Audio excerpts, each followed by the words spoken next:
et du Cameroun en particulier doit être connu et diffusé pour des générations futures.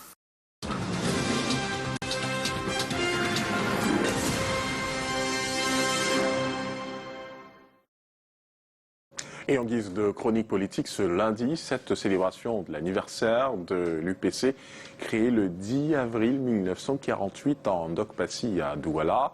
Bonsoir, Rodrigue, vous estimez en ce jour anniversaire que nous devons tous être UPCistes? Bonsoir, Alain Gisin Kanga. En effet, l'UPCisme doit survivre à ses clivages, c'est-à-dire entre UPCisme kodokiste, UPCiste manidéiste, UPCiste des fidèles ou l'UPCisme administratif. Simplement, l'UPCisme doit rester et demeurer l'âme immortelle du Cameroun, suivant la logique d'avril 48, en quête perpétuelle d'indépendance totale et de réunification du Cameroun et bien sûr du relèvement du standard de vie des Camerounais. Que l'on soit de n'importe quelle tendance de l'UPC, que l'on appartienne à n'importe quelle chapelle politique au Cameroun, partisans ou pas, nous devrions en tant que citoyens faire corps avec les idéaux de l'UPCisme. Et je souligne à grands traits qu'il faut faire la différence entre UPC et UPCisme, car c'est bien l'UPCisme que nous célébrons ce 10 avril 2023. Mais Rodrigue Tongué, on pourrait vous retorquer que depuis l'indépendance acquise depuis le 1er janvier 1960, la réunification effective de 1961, l'UPCisme est suranné, dépassé des yeux et a peut-être besoin d'être reformé. À quel UPCisme appelez-vous donc ?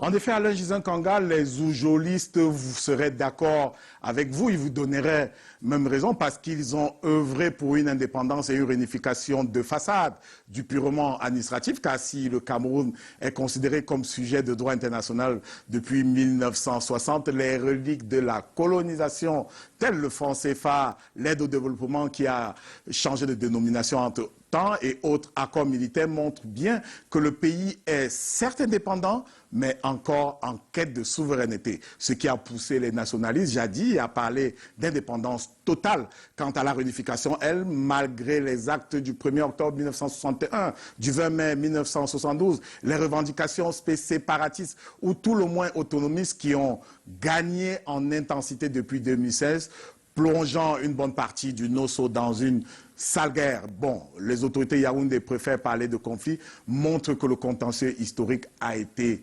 mal géré. Et 62 ans après le référendum d'octobre 1961, l'on parle encore dans les chaumières et autant dans les discours officiels de l'urgence de parachever l'intégration nationale. De toutes les façons, Alain Gisin, après l'indépendance donnée à ceux qui ne la voulaient pas et refusée à ceux qui la voulaient, c'est-à-dire l'UPC, et la réunification mal montée, l'UPCisme a continué de revendiquer. Si durant les années 70, ces leaders ont été considérés comme des maquisards au début des années 90, en revanche, ils ont été faits héros nationaux par l'Assemblée nationale et par un texte qui a été finalement reconnu par le président de la République.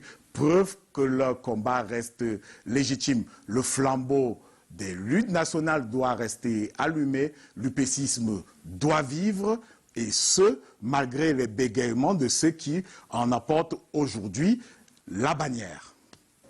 Merci Rodrigue Tongué pour cette chronique et dans la